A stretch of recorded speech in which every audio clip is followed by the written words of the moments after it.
It's obvious that you're passionate about this sanctuary. So, what would you say was your reasoning and motivation for actually creating this establishment? Well, I've always loved monkeys to begin with, and when I was very small, I fell in love with gibbons, and I learned to sing with them. When I decided to do a sanctuary, that was back in 1997, and I told Jane Goodall at that time that I was going to do a sanctuary, and she kind of basically dissed me and told me, "You'll never get it done. Just go work in one. That'll be enough." So I went over to her and I said to her later, "I am going to do this." And she said, "Fine." So I started volunteering at various facilities around South Florida, and one of them had a beautiful pair of gibbons, a beautiful golden male and a black female. They were both white-handed Lars, and every day that I went, I tried to work with them. And every day, no matter what I did, they would hurt me. They would pull my hair, and they would tear my clothes, and they would wrap me up against the bars and bruise me badly. And I persisted. And one day, because we were not allowed to tell anyone if we were hurt, because of course it was a commercial facility and people were there, it was a entertainment facility,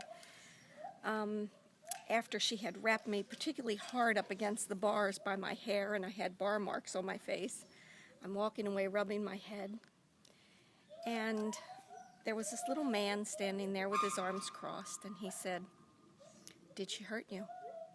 And I said, "No, not really. A little bit here maybe, but more here." And I touched my heart, because they won't let me be their friend. And he said, "Why do you love them?" I said, "Because they sing." And he just nodded his head, and suddenly it struck me. I'd never tried that. So I ran over to the cage and climbed up on the rock wall and started singing. And ironically, for some reason, I started singing a lullaby that I sang to my son the day he died.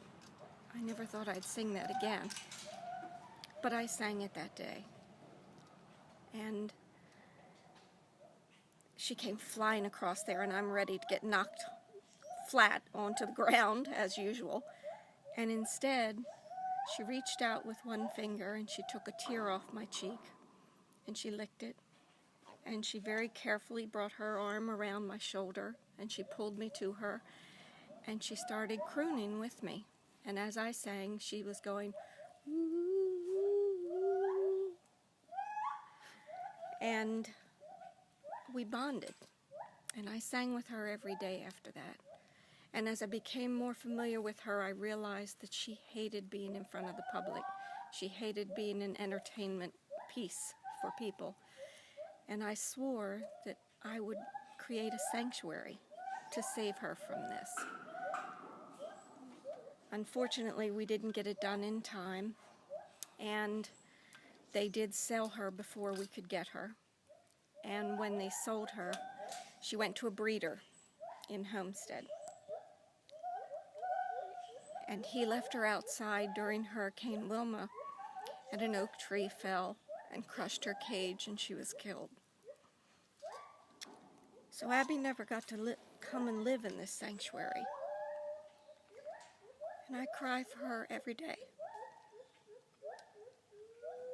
I wanted to give her a chance to be a gibbon. I wanted people to understand how important the species was, and how affectionate they could be, and how they could mirror all of the human emotions. And then one day in 2009, many years later, a woman came to us with a little black gibbon that she needed to place. And the day she finally brought him to us, she told me he was the only offspring of a black gibbon from down in Homestead, and her name was Abby. And I realized that I had Abby's only son, her only child. And what I couldn't do for Abby, I could do for Webster. And now Webster lives here.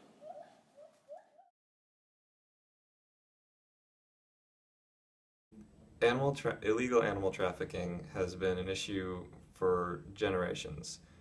Um, Mainly primates, gibbons, monkeys have been the pride and joy of the black market. As that community has gone more sophisticated over the years, the environmental protection agencies, the agencies that try to treasure these animals, has gotten more complicated. One of the main issues Dr. Deb has run into with trying to protect and preserve her gibbons is obtaining a convenient source of resources for the gibbons. Our goal was to be able to get that convenience to her. She does have a Publix she can go to, but it's 3 hours away, and that's really inconvenient. Although we were able to successfully accomplish our goal, we struggled with coming up with a plan when all 5 of us were able to go to the sanctuary at the same time. We problem solved and realized that not all of us were needed there, so we broke up into small groups and went weekly. By doing this, we were able to accomplish twice as much stuff just as fast. In class, we talked about the difference between Band-Aid and root solutions. While Band-Aid solutions provide relief to the problem for the time being, root solutions actually solve the problem at hand so that it won't keep repeating. We initially considered implementing a system of students to bring groceries to the orchard for the primates' diet. However, we realized that this was simply a Band-Aid solution because it was not solving the problem of Dr. Deb not having a source of groceries for the primates at the sanctuary. Instead, we decided to recreate the orchard at the sanctuary so that she had a sustainable source of food for the primates' diet on site. In this way, we were able to create a root solution for our project. Our civic engagement project is related to the concept of putting a face on the issue, more specifically the article, "Would You Let This Girl Drown?" A psychology professor at the University of Oregon said, "The more who die, the less we care." He was talking about the phenomenon that if an issue is bigger than one person, we feel like that we can't help, and our contribution won't really make a difference. Therefore, since the sanctuary was born in the memory of Abby, the first gibbon that Dr. Deb ever loved, we feel like we're not just throwing money or support towards the statistic of all these gibbons that are being trafficked or abused. We're helping to promote Abby's legacy. I encourage each of you to check out the Talkin Monkeys Project. You'll soon fall in love with the primates and Dr. Deb, just as we all did. We love you, Dr. Deb.